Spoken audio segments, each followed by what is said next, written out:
Bismillahirrahmanirrahim. Alhamdulillahirabbil alamin. Wassalatu wassalam ala asyrafil anbiya wal mursalin Sayyidina Maulana Muhammadin wa ala alihi wa sahbihi ajma'in. Qala al-musannifu rahimahullah wa nafa'ana bi'ulumih. Yang keenam, menjaga dua tangan. Maka engkau jaga kedua tanganmu daripada memukul seseorang muslim dan daripada mencapai sesuatu yang diharamkan atau menyakiti sebarang makhluk Allah, dan engkau jaga pula daripada mengkhianati amanah atau simpanan orang, dan daripada menulis sesuatu yang tidak boleh dituturkan sebagaimana haram menuturkannya, maka haram pula menulisnya. Karena tulisan adalah salah satu di antara dua lidahmu, maka hendaklah engkau jagakan kalammu, tulisanmu, daripada menulis sesuatu yang diharamkan, memperkatakannya.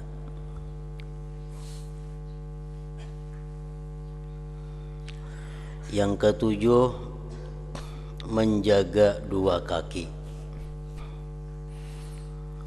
Yang terakhir daripada anggota tujuh yaitu adalah dua kaki. Dan hendaklah engkau pelihara kedua kakimu daripada berjalan ke tempat yang diharamkan, ke tempat maksiat, atau berjalan menuju kepada sultan yang zalim, atau berjalan ke tempat atau ke rumah penguasa pemerintah yang zalim. Berjalan menuju kepada sultan yang zalim itu tanpa ada darurat dan paksaan adalah maksiat yang besar.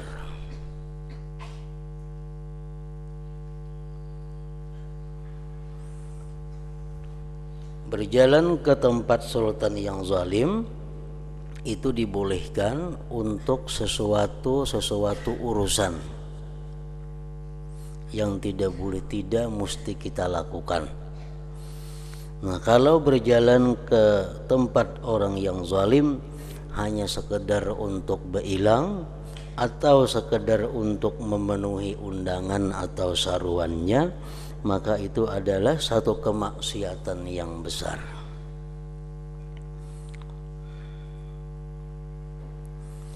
Karena yang demikian itu, berilang atau memenuhi undangan atau saruan penguasa yang zalim itu dianggap tawadhu', merendahkan diri bagi mereka dan menghormati atas kezaliman mereka.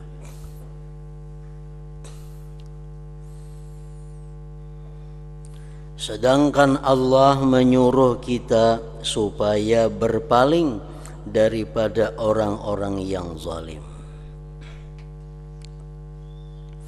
Seperti firman-Nya, wala tarkanu ilal ladzina zalamu fatamassakumun nar. Maksudnya, dan jangan engkau condong hati kepada orang yang zalim. Jadi jangankan kita berjalan berilang ke tempat orang yang zalim, hati saja cenderung memihak saja sudah hati kita cenderung kepada orang yang zalim tadi, itu sudah merupakan hal yang dilarang oleh Al-Quran. dan jangan engkau condong hati kepada orang yang zalim.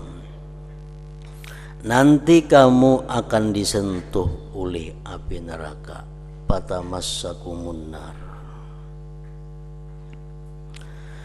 Apatah lagi kalau perjalananmu menemui sultan yang zalim itu untuk meminta sesuatu daripadanya. Apalagi kita ke tempat penguasa yang zalim itu untuk meminta sesuatu dunia daripada mereka. Tentu lebih lagi daripada sekedar ziarah bailang atau sekedar memenuhi seruan mereka. Maka ini jelas dikira mengusahai yang haram. Jelas sudah itu mengusahai yang haram. Dan Rasulullah sallallahu alaihi wasallam pernah bersabda, "Man tawadda'a li ghaniyyin salihin, dhahaba thulutsa dinihi."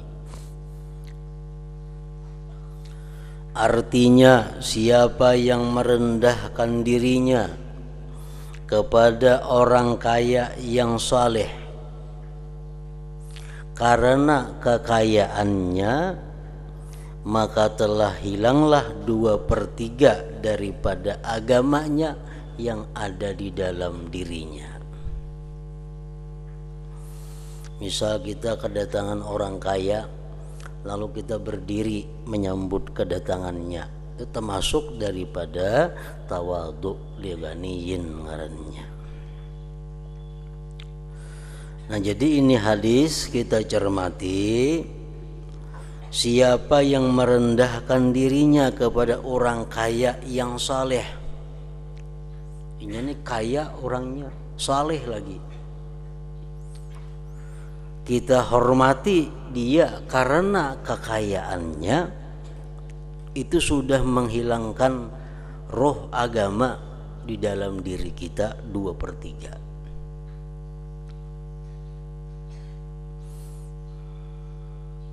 Betapa pula kalau engkau tawadhu kepada orang kaya yang zalim. Makinnya artinya bisa habis sebijian agama rohnya itu di dalam diri kita. Nah, jadi ini hadis tadi, kita menghormati seseorang yang kaya itu karena kekayaannya. Itu nang kada boleh. Kita menghormati orang kaya itu karena mengharapkan harta bendanya, makinnya kada boleh lagi. Nah, tapi kita boleh menghormati orang kaya itu karena kesalehannya, boleh. Kita boleh menghormati orang kaya itu karena kebaikannya, boleh juga. Jadi ada perbedaan yang tipis, perbedaan yang sedikit. Misalnya ada orang kaya ini saleh, orang kaya ini ahli ibadat, orang kaya ini sosialnya tinggi, kita hormati karena kebaikannya itu. Nah, itu kada jadi masalah. Tapi kalau di waktu kita menghormatinya itu yang terpandang di hati kita kekayaannya, nah itu nang kada boleh. Itu nang kada boleh. Kita hormati orang kaya yang zalim itu karena kekayaannya, salah. Kita hormati orang yang kaya yang zalim itu karena kezalimannya, makin salah lagi.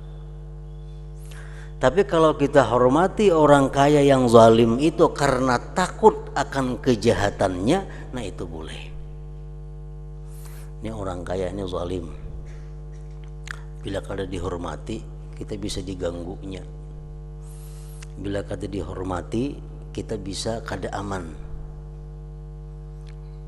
Kalau kita hormati karena khawatir akan kejahatannya, nah itu kada jadi masalah. Nah, jadi menghormati orang kaya karena kekayaannya, karena mengharap pemberiannya, itu yang sangat dilarang oleh agama kita. Itu bisa menghilangkan agama 2/3 daripada diri kita. Misalnya ada orang yang kaya, yang setahu kita kalau ada kebaikannya, kalau ada sosialnya, kalau ada apanya, lalu kita berdiri menghormati kedatangannya. Nah, apa tujuan kita menghormati itu? Itu antara dua aja. Bila karena kekayaannya, salah sudah. Atau kita khawatir kejahatannya, nah itu boleh. Tapi kalau orang kaya ini baik orangnya, berjasa di mana-mana orangnya, kita hormati, itu boleh. Tapi karena kebaikannya itu, kita hormat karena kebaikannya, bukan karena kekayaannya, itu boleh. Coba lihat begitu dahsyat akibat tawadhu atau merendahkan diri kepada orang kaya yang saleh karena kekayaannya.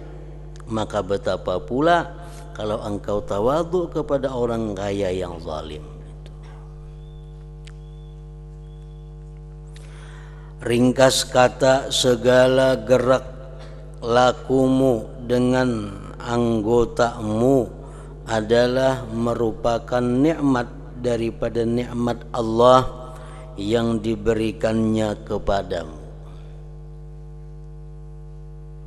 Maka hendaklah engkau jangan menggerakkan satu pun daripada anggotamu untuk melakukan sebarang kemaksiatan. Tetapi sebaliknya hendaklah engkau pergunakan segala anggotamu untuk mengerjakan ketaatan kepada Allah Subhanahu wa ta'ala.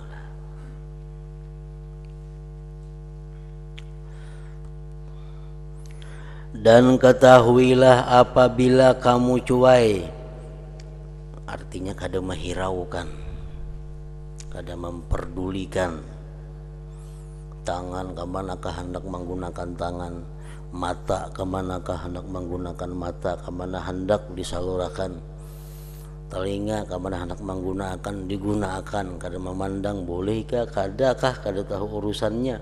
Nah, itu ngarannya kada peduli. Maka akibatnya akan kembali kepadamu. Wa man asaa fa alaiha. Siapa yang berbuat jahat maka atas dirinya sendiri. Dan apabila engkau rajin maka manfaatnya juga akan kembali kepadamu. Kita bisa memelihara anggota tubuh kita daripada yang dimurkai Allah, manfaat kebaikannya kembali kepada kita. Allah maha kaya daripadamu dan kaya daripada amalanmu. Kita taat, kita kada taat, sedikit pun kada mengganggu dengan kekayaan Allah. Kita bakti kepada Allah, kita durhaka kepada Allah, sedikit pun kada mengurangi akan kebesaran Allah. Andai kata seluruh isi bumi ini kelakuan-kelakuan manusia seperti kelakuan Nabi Muhammad sallallahu alaihi wasallam, seluruh isi bumi, seluruh manusia dalam dunia kelakuannya sama seperti kelakuan Nabi Muhammad, sedikit pun kada akan menambah kebesaran kerajaan Allah Subhanahu wa ta'ala. Andai kata seisi bumi ini kelakuan manusia seperti Abu Jahal, seluruh manusia kelakuannya kayak Abu Jahal, sedikit jua pun kada akan mengurangi kebesaran kerajaan Allah Subhanahu wa ta'ala. Karena Allah kada berhajat dengan baik buruknya kita. Yang berhajat itu adalah kita seorang, kita sendiri. Allah maha kaya daripadamu dan kaya daripada amalanmu. Tetapi setiap orang akan bertakluk pada hari kiamat nanti, bergantung pada hari kiamat nanti dengan amalan yang dikerjakannya di dunia ini.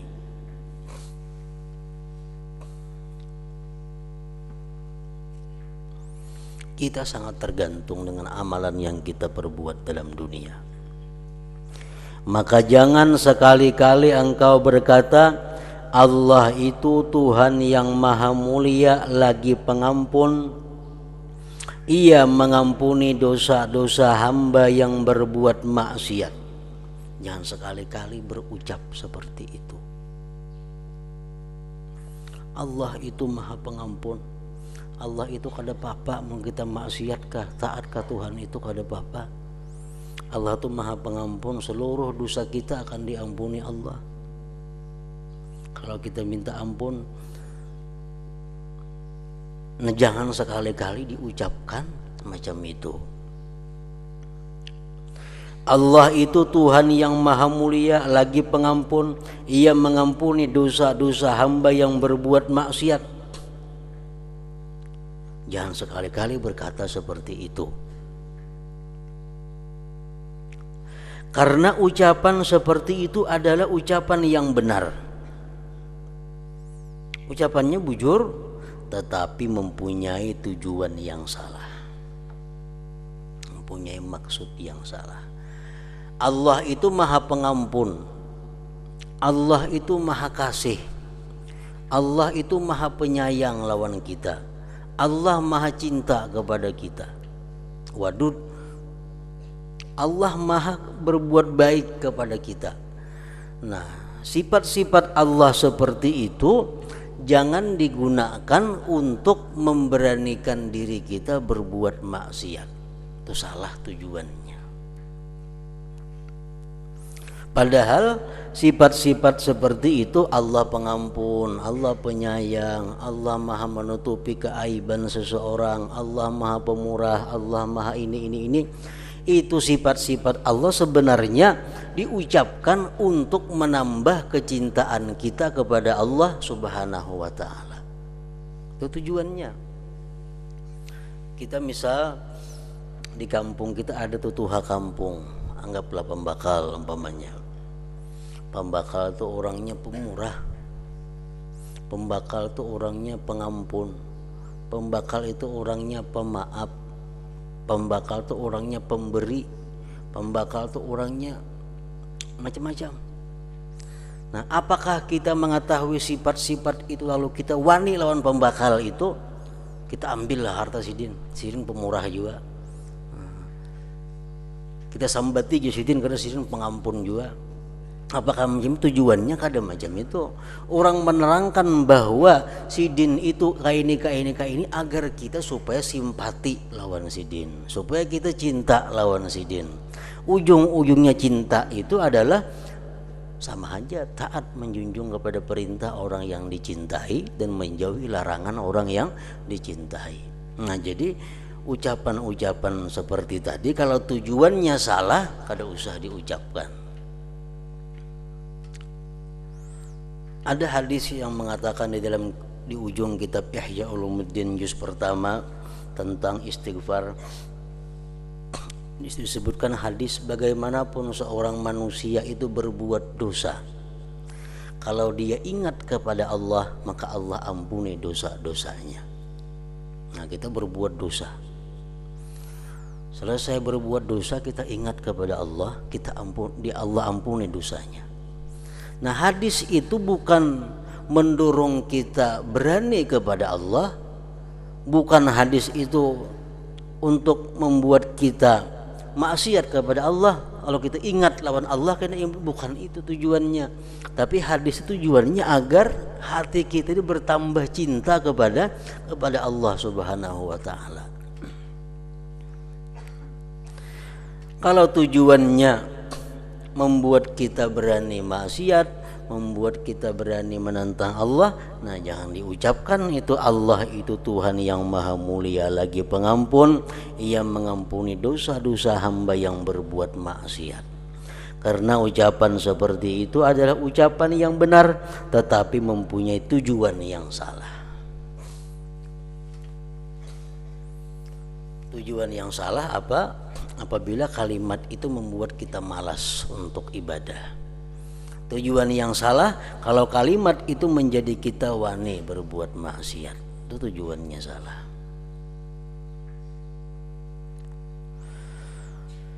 Orang yang memperkatakannya, orang tuh mengatakan Allah tuh pemaaf, dosa kayak apa aja generalnya kalau minta ampun dimaafi Allah. Kalau tujuannya untuk berani melakukan maksiat, itu digelarkan dengan ahmak, bodoh. Itu orang bodoh yang berpendapat seperti demikian. Seperti gelaran yang telah disebutkan oleh Rasulullah sallallahu alaihi wasallam dalam sabdanya, al-kayyisu man dana nafsahu wa amila lima ba'dal maut wal ahmaq man atba'a nafsahu hawaha wa tamanna 'ala Allahil amaniya. Artinya, ujar Nabi, orang yang cerdik, pintar adalah orang yang selalu memperhitungkan dirinya, orang yang selalu menghisap akan dirinya sebelum dihisap orang, dan ia suka beramal untuk bekalan sesudah mati. Itu yang pintar.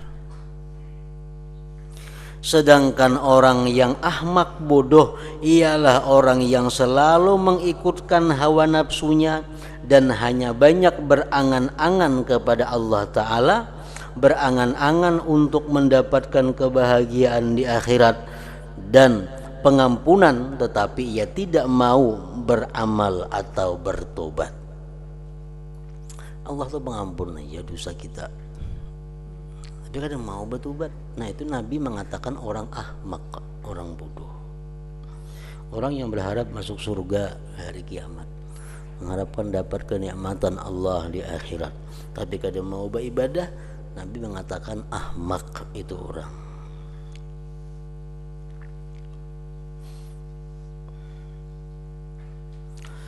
Dan ketahuilah bahwasanya siapa yang mau menjadi seorang yang alim tetapi ia tidak berusaha mencari ilmu dan hanya berkata Allah itu Tuhan yang maha mulia lagi maha mengasihani, ia berkuasa mencampakkan ilmu ke dalam hatiku, ujarnya, tanpa usaha dan susah payah. Seperti ia telah mencampakkan ilmu ke dalam hati para anbiya dan auliyanya tanpa susah payah mengulang kaji dan mencatat.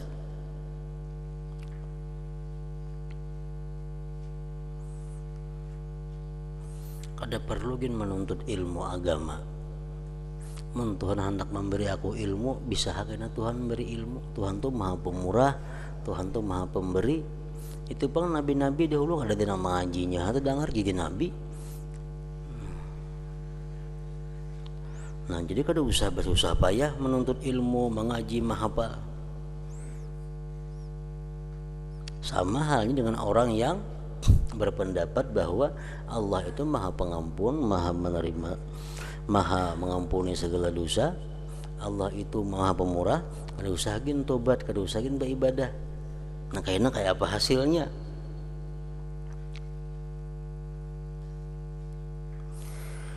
Maka orang yang berkata demikian tadi sama halnya dengan seseorang yang mau mendapatkan harta kekayaan lalu ia meninggalkan usaha, ia tidak mau bertanam atau berniaga, bahkan ia duduk saja dalam keadaan menganggur sambil berkata Allah itu Tuhan yang maha mulia lagi maha mengasihani dan baginya segala khazanah perbendaharaan yang ada di langit dan yang ada di dalam bumi, dan ia berkuasa menunjukkan aku akan sesuatu perbendaharaan daripada perbendaharaan harta sehingga aku tidak perlu berusaha. seperti apa yang dikaruniakan kepada sebagian hamba-hambanya. Maka apabila engkau dengar perkataan kedua orang ini, sudah tentu engkau menganggap bahwa orang yang berkata itu adalah orang yang bodoh, dan sudah tentu engkau akan menguluk-ulukannya.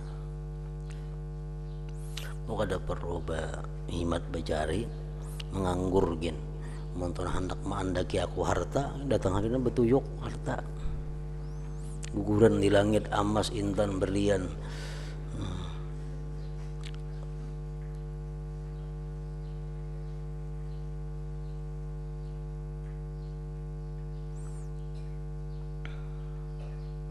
Nah, orang yang berkata seperti itu pasti kita anggap dia bodoh dan kita menguluk-ulukannya.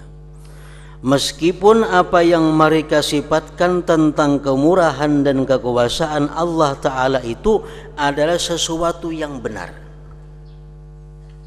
Nang diucapakan itu bujur. Tuhan tuh maha pemurah, bujur. Tuhan mempunyai perbendaharaan harta-harta di mana-mana, bujur. Tuhan kuasa memberikan aku rezeki yang berlimpah ruah walaupun aku guring kada berusaha, bujur juga itu. Nah, cuma sifat-sifat yang seperti itu bukan mendorong kita untuk menganggur, bukan. Tetapi sifat-sifat seperti itu adalah mendorong kita untuk berusaha dan bertawakal kepada Allah Subhanahu wa Ta'ala dan mengharap karunia-Nya.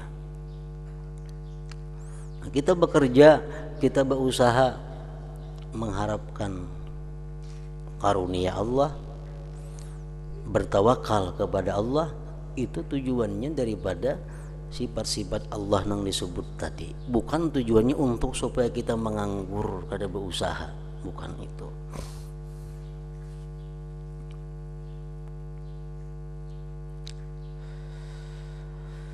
Maka begitu halnya orang yang arif dalam agama, mereka akan mentertawakan engkau seandainya mereka melihat engkau memohon ampun dosa daripada Allah Ta'ala tanpa sebarang usaha untuk mencapainya, tanpa bertobat.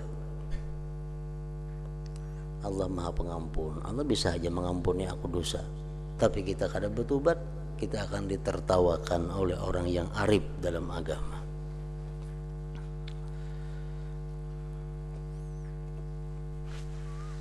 Bukankah Allah telah berfirman di dalam Al-Quran, wa an laisa lil insan illa ma sa'a. Maksudnya dan bahwasanya tidak ada sesuatu yang dapat diperoleh oleh seseorang itu kecuali sekedar usahanya.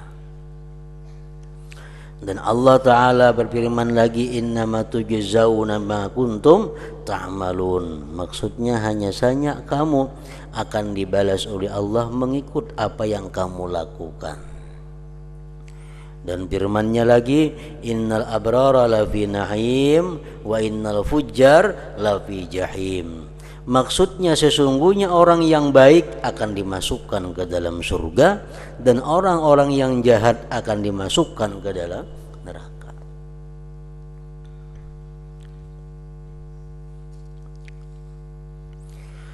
Dan apabila engkau tidak meninggalkan usaha di dalam mencari ilmu dan harta karena bersandar kepada kemurahan Allah Ta'ala, maka begitu pula engkau tidak meninggalkan berbuat bekalan akhirat karena bersandar kepada kemurahan Allah. Dalam dunia kita tahu ya, pada Allah tuh maha pemurah, Allah maha kaya, tapi tetap kita berusaha. Allah maha pemberi, pemberi ilmu, pemberi macam-macam, tapi kalau kita hendak jadi orang alim tetap kita mesti menuntut ilmu. Nah, begitu pula engkau tidak meninggalkan berbuat bekalan akhirat karena bersandar kepada kemurahan Allah. Bujur aja surga itu adalah rahmatnya Allah, tapi tetap kita kada meninggalkan usaha-usaha untuk mendapatkan rahmat Allah itu. Maka janganlah engkau malas berbuat ibadat, karena Tuhan dunia dan Tuhan akhirat itu satu. Tuhan dunia ya Allah, Tuhan kita di akhirat yaitu juga orangnya. Nah, kalau di dalam dunia kita bagana duduk di rumah kada bercari apa-apa, apakah datang harta kepada kita? Nah, itu juga kalau kita kada beramal akhirat, apakah kita akan masuk surga? Tuhannya itu juga. Orang menuntut ilmu kada, apa kada, maulah jadi alim. Dalam dunia nih kada mau. Nah, itu juga di akhirat, kalau kada bekerja untuk akhirat, kada akan dapat kenikmatan akhirat. Karena Tuhan dunia dan Tuhan akhirat itu satu saja, dan Tuhan itu Maha Pemurah dan Maha Mengasihani, baik di dunia ataupun di akhirat. Kemurahannya Allah tidak bertambah dengan ketaatanmu, dan kemurahannya bahwa Ia memudahkan bagimu jalan yang dapat menyampaikan engkau ke negeri yang kekal abadi, yang penuh dengan segala kenikmatan dan kebahagiaan, dengan syarat engkau mampu bersabar menahan syahwatmu untuk beberapa hari yang sangat sedikit sekali. Umur kita dalam dunia paling tua umpamanya 100 tahun. Itu sangat sedikit kalau dibanding kehidupan akhirat. Kada ada artinya, mungkin detik saja hitungannya. Dan inilah kesudahan daripada kemurahannya Allah.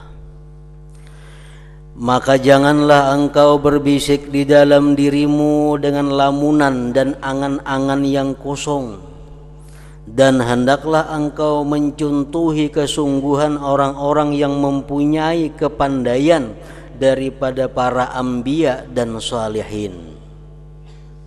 Rasulullah SAW orang yang sudah nyata-nyata dijamin oleh Allah surga, tetap beliau sungguh-sungguh rajin dalam menunaikan ibadah.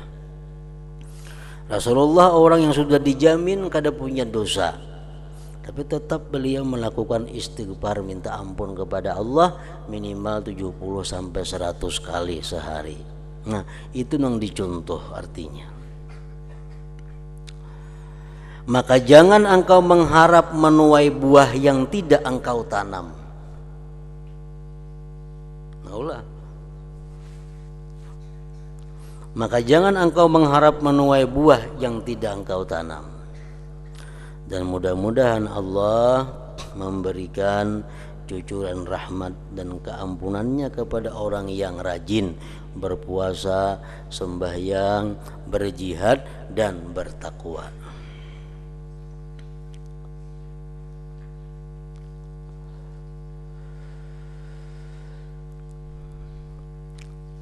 Ringkas kata, kesimpulannya, peliharalah anggotamu yang zahir daripada maksiat-maksiat yang telah disebutkan sebelum ini.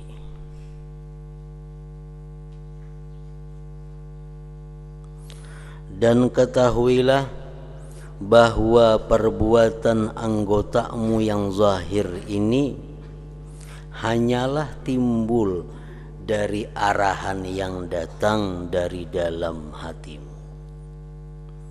Kenapa tangan kita bergerak, mata kita melihat itu, telinga kita mendengar ini? Itu adalah arahan daripada hati kita. Karena al-qalbu itu adalah kal malik, seperti raja, wal a'dha ra'iyatun, anggota-anggota ini seperti rakyatnya. Dan apabila engkau bermaksud memeliharakan segala anggotamu yang zahir,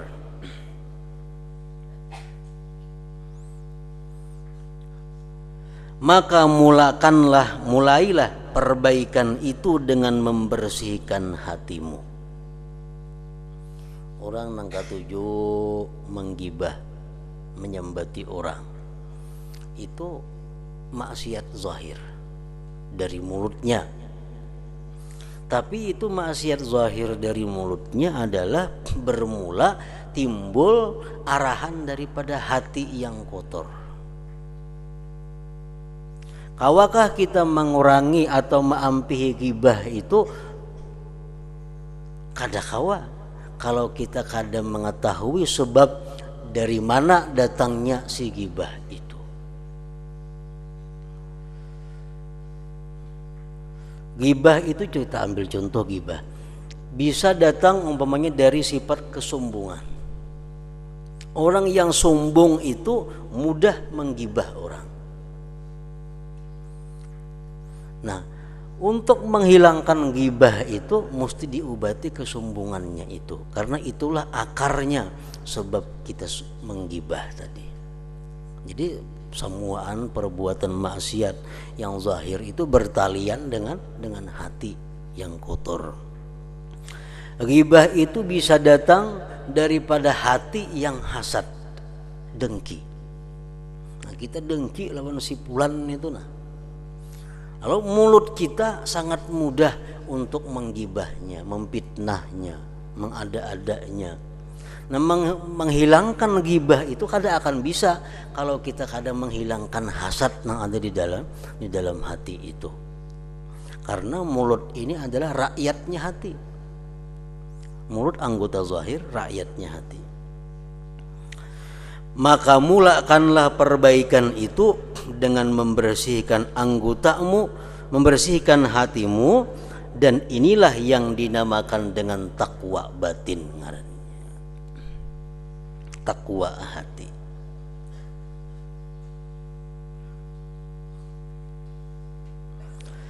Dan hati yang ada di dalam dadamu itulah yang dinamakan dengan mudghah, sakatul atau segumpal daging.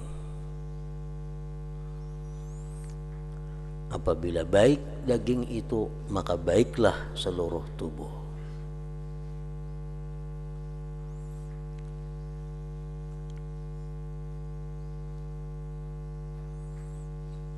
Macam dikisahkan dalam Manhajus Sawi, dahulu kita pernah baca tuh, seseorang ini menyuruh budaknya sembelih kambing. Kayaknya sudah menyembelih kambing, aku minta daging yang paling baik bawa ke sini. Sembelihnya kambing. Dipilihnya daging yang paling baik adalah hati kambing.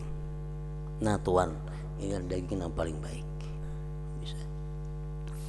Berapa hari kemudian si tuan menyuruh pulang, wahai budak, sembelih kambing, aku minta hati yang paling buruk, minta daging yang paling buruk bawa sini. Sembelihnya kambing, di antaranya hati juga. Tuan, semalam aku minta lawan ikam daging yang baik, ini juga diunjuk. Aku minta lawan ikam daging yang paling buruk, kenapa ini juga diunjuk dagingnya? Hati juga. Nah, si budak itu, inilah wahai Tuhan, apabila ini baik, maka baiklah seluruh daging yang lain-lainnya. Bila yang jahat ini, maka jahat jugalah seluruh daging-daging yang lainnya. Nah, itu segumpal daging tadi hati. Orang yang hatinya bersih, kada akan timbul di mulutnya itu perkataan-perkataan yang sifatnya dosa. Orang yang hatinya bersih, kada akan timbul di mulutnya ghibah, namimah, fitnah, macam-macam kada akan timbul. Orang yang berkata bungol, tambuk, binatang, bangsat, pasti hatinya macam itu juga.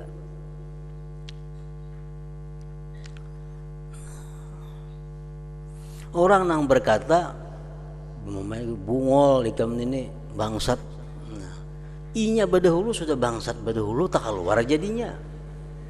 Nah, orang yang hatinya kada bangsat kada akan mengeluarkan kata-kata bangsat, bungol, tambuk itu. Inya hatinya hibak lawan bangsat, bungol, tambuk, lalu tak keluar.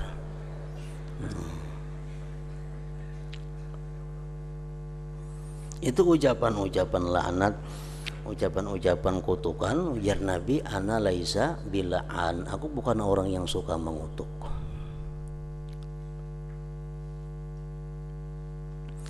Dan hati yang ada di dalam dadamu itulah yang dinamakan dengan mudghah, sekatul daging yang apabila ia baik maka akan baiklah seluruh anggotamu, dan apabila ia rusak maka rusaklah seluruh anggotamu. Dan kebersihan hati itu hanya dicapai melalui muraqabah, melalui pengintaian hati. Bila kada diintai hati kita, kada diperiksa hati kita, kada dikontrol hati kita akan rusak dan akhirnya bisa hancur, mati sama sekali. Nah, pasal kedua, cara-cara meninggalkan maksiat batin, maksiat hati.